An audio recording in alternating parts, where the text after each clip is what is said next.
Yes, AP DSC అలాగే AP టెట్కి prepare అవుతున్నటువంటి DSC aspirants అందరికీ కూడా హాయ్ అండ్ నమస్తే. ఎంతో చక్కగా మంచిగా ప్రిపేర్ అవుతున్నారని అనుకుంటున్నాను. గత కొన్ని వీడియోస్లో, లాస్ట్ వీడియోస్లో ఇంగ్లీష్ మెథడాలజీకి సంబంధించి ఇంపార్టెంట్ టాపిక్స్ మీద వీడియోస్ చేయడం జరిగింది. ఆ వీడియోస్లో ఉన్న కంటెంట్ కంపల్సరీ రానున్నటువంటి ఎగ్జామ్స్కి ప్రిపేర్ అయ్యేటటువంటి ప్రాసెస్లో మీకు కంపల్సరీ హెల్ప్ అవుతుంది. అదైతే నేను స్ట్రాంగ్గా చెప్పగలను ఒక స్కూల్ అసిస్టెంట్ ఇంగ్లీష్గా. సో ఇంతకీ I am K Krishnakumar and I'm working as school assistant English. Yes, వీడియోలోకి వెళ్తే ఈరోజు ఈ వీడియోలో గ్రామర్ ట్రాన్స్లేషన్ మెథడ్ గురించి తెలుసుకుందాం. అసలు ఈ గ్రామర్ ట్రాన్స్లేషన్ మెథడ్ అనేది ఒక ఓల్డెస్ట్ మెథడ్. మనము ఇంగ్లీష్ని ఎప్పటి నుంచి అయితే ఇండియాలోని చూస్తున్నామో ఆల్మోస్ట్ అప్పటి నుంచి మనకి ఈ గ్రామర్ ట్రాన్స్లేషన్ మెథడ్ వచ్చిందనే చెప్పుకోవచ్చు. ఎందుకంటే మనం ఒక అదర్ లాంగ్వేజ్ని నేర్చుకోవాలనుకుంటే మనకి కంపల్సరీ ఒక మదర్ టంగ్ అనేది హెల్ప్ చేస్తుంది. కాకపోతే అది ఎంతవరకు హెల్ప్ చేస్తుంది, ఎందుకు ఈ గ్రామర్ ట్రాన్స్లేషన్ మెథడ్ ఫెయిల్ అయ్యింది, ఇది ఎంతవరకు సక్సెస్ అయ్యింది అనే విషయం ఈ వీడియోలో అయితే తెలుసుకోబోతున్నాము. ఫస్ట్, గ్రామర్ ట్రాన్స్లేషన్ మెథడ్ అంటే ఏంటి? Also known as classical method, Prussian method. Okay, so దీన్ని క్లాసికల్ మెథడ్ అంటారు, అలాగే ప్రుషియన్ మెథడ్ అని కూడా అంటారు. అయితే ఫ్రెండ్స్, ఎగ్జామ్లో ఎలా అడుగుతారు? ఎగ్జామ్లో ఇప్పుడు అంతా ప్యాటర్న్ మారిపోయిందండి. ఒక అప్లికేషన్ మెథడ్లో అడుగుతున్నారు, కాన్సెప్ట్ బేస్డ్గా అడుగుతున్నారు. మీరు వన్ లైనర్స్ చదువుకొని వెళ్ళిపోతే మీరు ఎగ్జామ్స్లోని డిఫికల్టీని ఫేస్ చేయాల్సినటువంటి పరిస్థితి అయితే వస్తుంది. కాన్సెప్ట్ అంటే ఏంటంటే, ఒక కాన్సెప్ట్ని మీరు కంప్లీట్గా నేర్చుకుంటే దాని మీద ఒక 4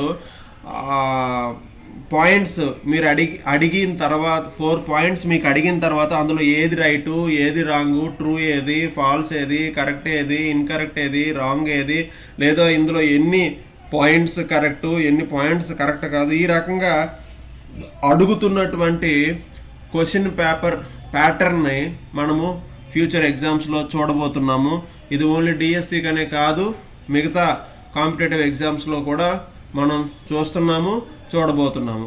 దాన్ని దృష్టిలో పెట్టుకునే మనం కాన్సెప్ట్ నేర్చుకోవాల్సిన పరిస్థితి అయితే ఉంది. అయితే ఇంతకీ మళ్ళీ నేను coming back to the video content.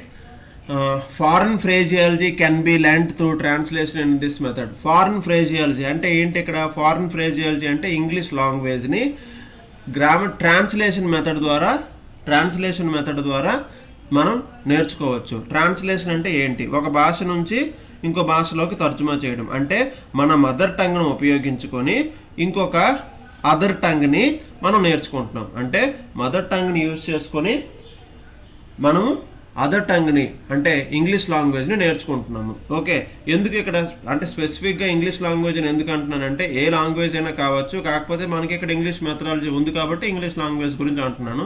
And దీని ఫీచర్స్ ఏంటి? Word for word translation is the focus ఏంటి అంటే word for word translation. Okay, ఒక వర్డ్ ఫర్ ఎగ్జాంపుల్ తెలుగులోని కిటికీ అని ఉందనుకోండి, దాన్ని ఇంగ్లీష్లో విండో అంటారు. అంటే మెయిన్ బేస్ ఏంటి ఇక్కడ? Mother tongue. ఆ మదర్ టంగ్ బేస్ చేసుకుంటే ఇంకొక ఆ వర్డ్ని మనము దాని యొక్క మీనింగ్ని నేర్చుకుంటూ దాన్ని ఇంగ్లీష్లో ఏమంటారు అని తెలుసుకొని ఈ రకంగా మనము ఇంగ్లీష్ లాంగ్వేజ్ లెర్నింగ్ అనేది జరుగుతూ ఉంది. Okay, vocabulary is taught through bilingual lists. ఇప్పటికీ కూడా మనకి ఇంటర్నెట్లో చూస్తున్నాం బైలింగ్వల్ లిస్ట్స్.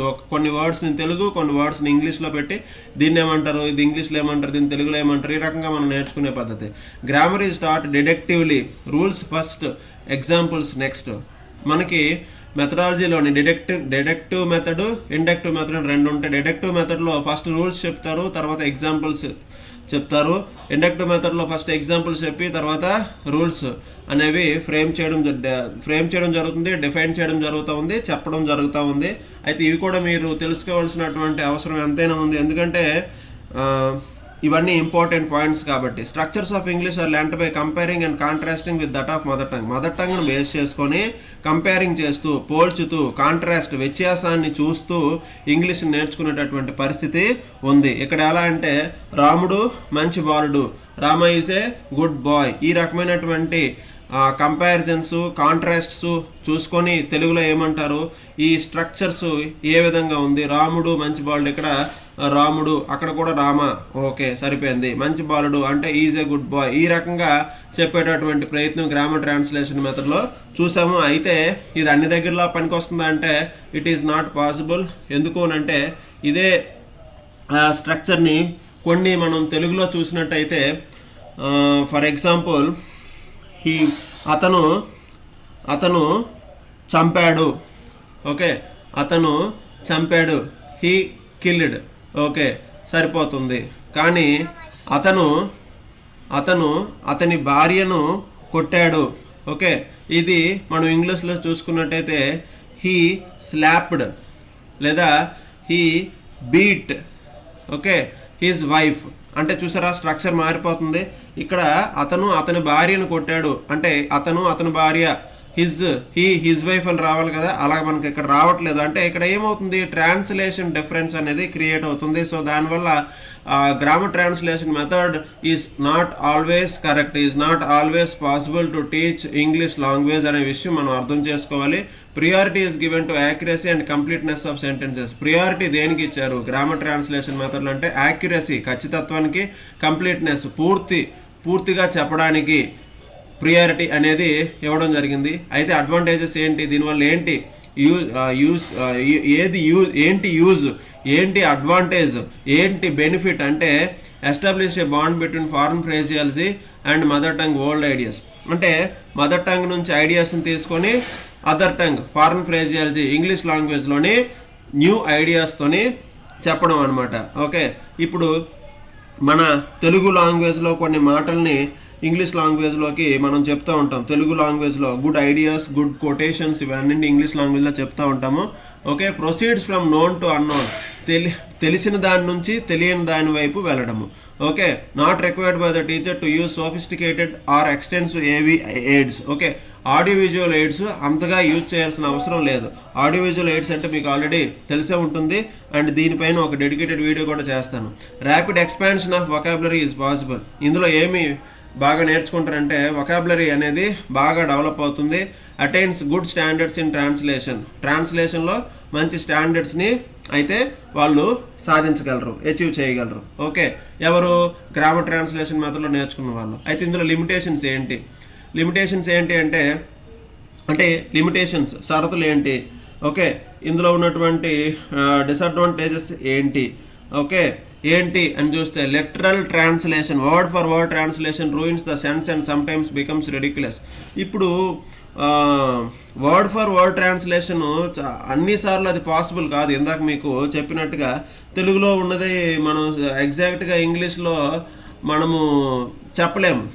ఓకే, సో కుండపోత వర్షం పడుతుంది, దాన్ని మనం ఎలా చెప్తాము, పాట్ ఫుల్ ఆఫ్ రెయిన్ అని అనలేము కదా. సో అది నాట్ పాసిబుల్ కదా. సో అక్కడ ఏమని చెప్పాలి, హెవీ రెయిన్స్ అని చెప్పాలి, లేకపోతే it is raining cats and dogs అని చెప్పాలి. So it is not always possible and it is not even sometimes possible to say grammar translation method is good, it is correct, it is 100%. మనం చెప్పలేము. నిజంగా చెప్పాలంటే ఏ method కూడా మనం ప్రాపర్గా suit అవుతుందని చెప్పలేము, అది వేరే విషయము. Natural order of language learning LSRW అనేది ఇందులో ఫాలో అవ్వరు. Teacher takes up reading first followed by writing. First grammar translation మెథడ్లో రీడింగ్ తీసుకుంటారు, తర్వాత రైటింగ్. అంటే ఇక్కడ ఏమవుతుందంటే రివర్స్లోనే ఫాలో అవుతున్నారు. లిసనింగ్, స్పీకింగ్ అన్ని వదిలేస్తున్నారు. No scope for the students to learn English quickly, the mother tongue influence becomes the hurdle. ఇంగ్లీష్ నేర్చుకునే ప్రాసెస్లోని మాతృభాష మదర్ టంగ్ అనేది ఒక హడ్డిల్గా, ఒక రకమైన ఇన్ఫ్లుయెన్స్గా, ఒక ప్రభావం అనేది క్రియేట్ చేస్తుంది. కాబట్టి ఇంగ్లీష్ లాంగ్వేజ్ నేర్చుకునేటప్పుడు మదర్ టంగ్ ఇన్ఫ్లుయెన్స్, దాని యొక్క ప్రభావము అనేది ఎక్కువ అవుతుంది. కాబట్టి సో ఇంగ్లీష్ లాంగ్వేజ్ని ప్రాపర్గా నేర్చుకోకపోవచ్చు. ఫర్ ఎగ్జాంపుల్ ప్రొనౌన్సియేషన్ విషయంలో అయితే అవ్వచ్చు, యాక్సెంట్ విషయంలో అయితే అవ్వచ్చు, గ్రామర్ నేర్చుకునే విషయంలో అయితే అవ్వచ్చు, చాలా రకాలైనటువంటి ఇబ్బందులు ఈ మదర్ టంగ్ క్రియేట్ చేస్తుంది. కాబట్టి అది ఒక లిమిటేషన్గా మనం చెప్పొచ్చు. Oral practice is neglected. Speaking is completely neglected అని మనం చెప్పలేము, కానీ నేర్చుకున్న తర్వాత మాట్లాడతారు, but it is neglected. Okay, ఇప్పుడు వరకు చెప్పిన పాయింట్స్ మీరు ఎగ్జామ్ ముందు జస్ట్ చూసుకుంటే చాలు, మీరు గ్రామర్ ట్రాన్స్లేషన్ మెథడ్కి సంబంధించి ఏ క్వశ్చన్ ఇచ్చినా మీరు ఆన్సర్ చేయగలరు. Dear friends, keep in mind, I'm telling you, concept is very very very important. కాన్సెప్ట్ని మైండ్లో పెట్టుకోండి.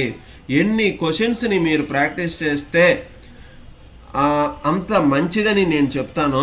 అట్ ద సేమ్ టైం ఆ క్వశ్చన్స్ని మీరు ఆన్సర్ చేయాలంటే కాన్సెప్ట్ అనేది మీ మైండ్లో ఉండాలి. కాన్సెప్ట్ అనేది లేకుండా it is not possible. Okay, అది ఫ్రెండ్స్. ఓకే, సారీ, ఇది ఇంకేదో ఓపెన్ అయిపోయింది. Okay, sorry. అయితే అదండి, అయితే concept is very very important. ఈ వీడియో మీకు నచ్చిందని అనుకుంటున్నాను. నచ్చితే లైక్ చేయండి, షేర్ చేయండి, సబ్స్క్రైబ్ చేయండి. అండ్ అందరికీ మరొకసారి ఆల్ ద బెస్ట్. మంచిగా ప్రిపేర్ అవ్వండి, మంచి ర్యాంక్ సాధించండి, మంచిగా జాబ్లో సెటిల్ అవ్వండి. Thank you and good night.